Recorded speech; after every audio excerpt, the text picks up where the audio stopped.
योगी सूरजनाथ, गुरु बुधनाथ जी, गोरख शब्दी के साथ with Gorakh Shabdis, the sayings of Gorakhnath. Shabdi number 39 और 40। पावड़िया पग फिल से अवधू, लोहे छीजंत काया, नागा मुनि दुदाधारी, एता जोगन पाया। Translation by Bhagwan Nath and Yogi Surajnath. Avadhu, the foot sleeps out of wooden sandals. Iron chains scrape the body. Naked, silent, living on milk, none of these has found yoga. Sabdi number 40. Dudhadhari पर घरी चित्त, नागा लकड़ी चाहे नित, मौनी करे मंत्र की आस, बिन गुर गुदड़ी नहीं बेसास। Translation. Living on milk, his mind is in someone else's house. The naked ascetic always wants firewood. The silent ascetic longs for a counselor. Without the Guru's raiment, he is unsure. कुछ स्पष्टीकरण, some explanation in both Hindi and English. Gorakhnath, या यूँ कहें कि सिद्ध और बुद्ध, मध्यम मार्ग बताते हैं। साधना और रहन सहन को लेकर अतिवादिता नहीं। सामान्य भोजन, सहज जीवन, यह ध्यान ज्ञान के लिए पक्का फाउंडेशन है, मूलभूत आधार होता है। अतिवादिता नकार देते हैं गोरखनाथ या सिद्ध और बुद्ध। भारतीय भूमि सिद्ध बुद्ध संज्ञानी बोधि धम्मधारा का अलग है। भारतीय भूमि वैदिक पौराणिक नहीं है, भले उसका प्रचार यहाँ ज़्यादा है, दुर्दैव से। यह समझ की बात है। विचार से, विचारशीलता के साथ और ध्यान की अग्निशु, ध्यान की, दर्शन की अग्निशु आर पारदर्शिता के साथ। इस तरह से जो अतिवादिता में जीते हैं, जो लकड़ी के चप्पल पहन के ही चलेंगे, खड़ा हूँ, चलने में बड़ी दिक्कत, पाँव फिसल जाते हैं। कोई लोहे की चैन शरीर पर साधना के नाम पर, कोई अग्नि तप के नाम पर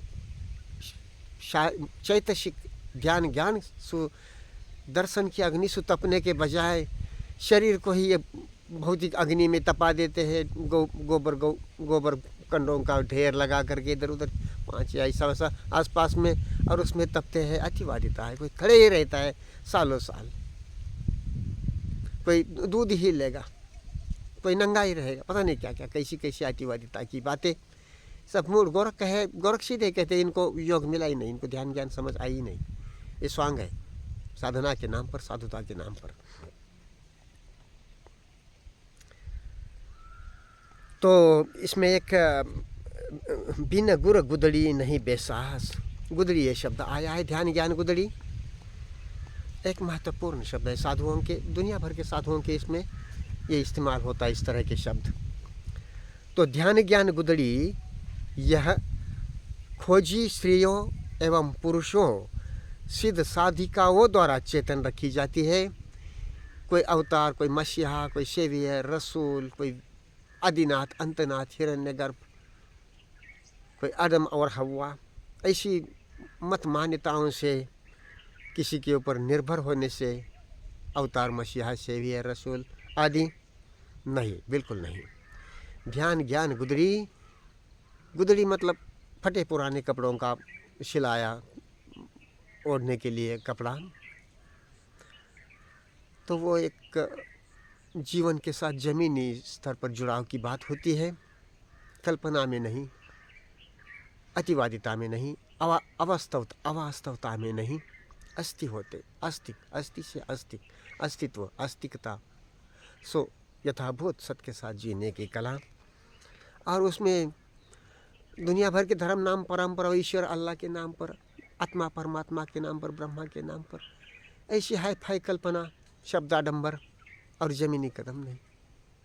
ज्ञात की जगह और मर्यादा समझकर ज्ञात की मुक्तता के साथ यथाभूत सदर्शी होना नहीं, अजानता के साथ गौरखबाला होते हुए, इस तरह की सादी बात, समझ की बात। और इसमें परंपराएं छूट जाती है, और परंपरा हमारे लिए मान्यता, परंपरा, विश्वास गले में फंसी हड्डी या गले में फंसी कांटे की तरह होती है, अहंकार का भाग होती है, वो छुट्टी नहीं, ना नीचे जाती ना ऊपर जाती। जो समझ जाए वो इनसे मुक्त। गुदड़ी एक नए पुराने चिंधियों से बना पट या परिधान होता है, जैसे कई गरीब लोग या कुछ साधु तपस्वी ओढ़ते हैं।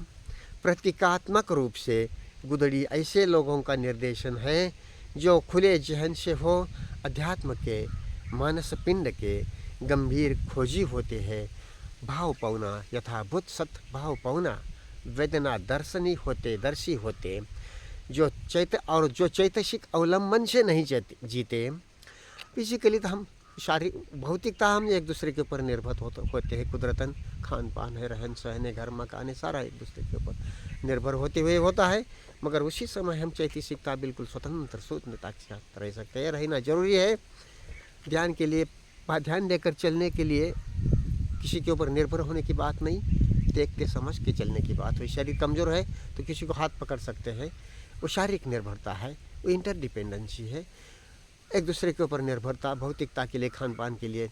मगर चैतसिकता में एक दूसरे के ऊपर निर्भरता की बात नहीं। तो निर्भरता एक दूसरे के ऊपर चैतसिकता में निर्भर हो गया तो भेड़ हो गया धर्म ध्यान ज्ञान के नाम पर, या पागल हो गया।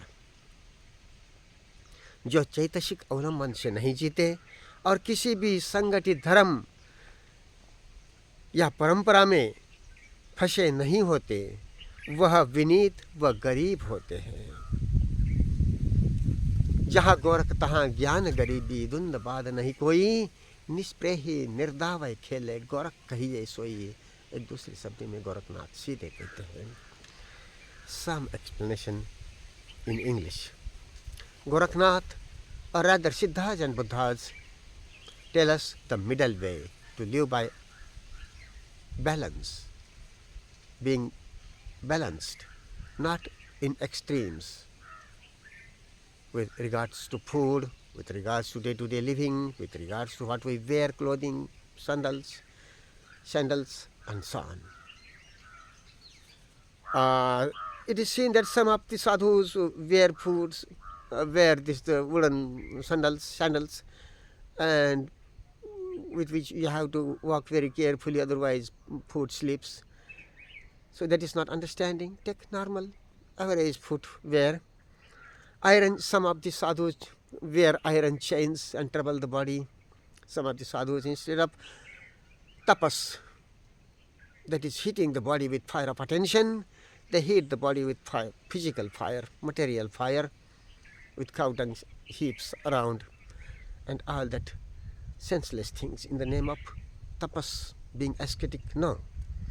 Some go naked, some go silent without talking, some live on just milk or this or that kind of food. Normal food, normal life, talking less as needed and not chattering, wearing clothing moderately, not going naked, not going showy.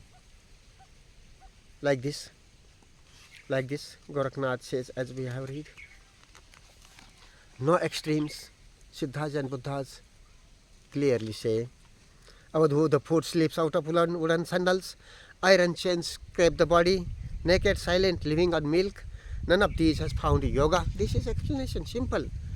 Living on milk, particular food. His mind is someone else's house. The naked ascetic firewood. The naked ascetic always wants firewood. The silent ascetic longs for a counselor, an associate. Without the Guru's raiment, he is unsure. The Guru's raiment, Gudali. Let us know this about this place. This is interesting. The Gudali is kept alive by men and women seekers. A Gudali is a garment made of rags, patched together. Such as worn by the poor and also by some ascetics. Figuratively, it refers to a body of serious spiritual seekers who are open-minded, who are not psychologically dependent, do not belong to any organized religion or tradition, ideas and ideologies, beliefs. They don't belong to it. They are humble and poor. In another Sabadi, Gorak said, Jaha Gorak taha gyan garibi. Where Gorak, there is humility of wisdom and humility. No duality, no disputes.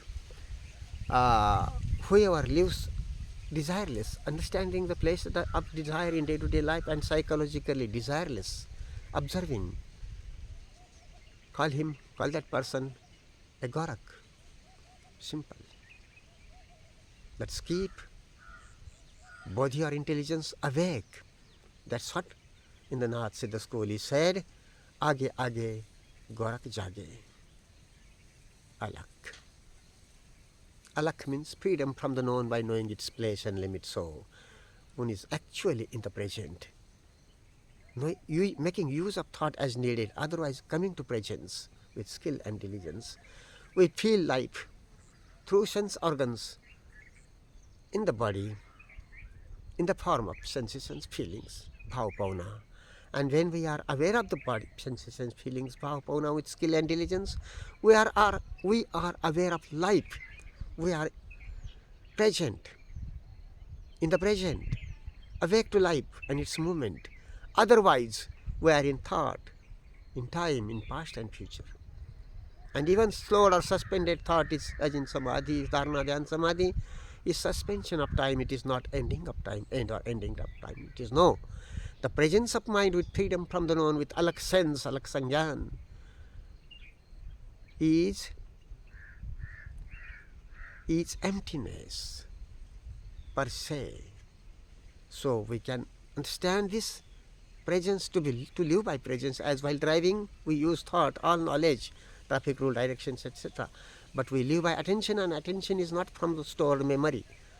It is fresh, ever fresh. Everybody can live it, nobody can store it. So the alak sense, alak.